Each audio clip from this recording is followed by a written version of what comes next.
Това е директора на Националната гимназия за сценични екрани и изкуства Ники Томов. С огромна благодарност за участието ви в този проект, защото обединихте това, тази кауза заедно с ресурсния център и музикалното училище и медицинския университет. Направихме едно страхотно партньорство. Много ви благодаря, че бяхте част от това. Днес така проведохме кръглата маса по проекта.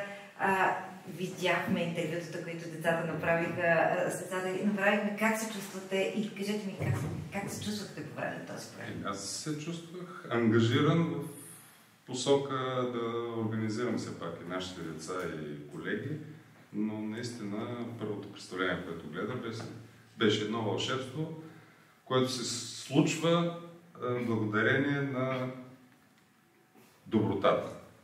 За мен това беше този проект, която е нашите деца, от вас и от всички участващи в проекта, което също благодаря, защото това е много полезно както за нашите професионални изяви, така и за подпомагането на децата от ресурсния център. Много благодаря.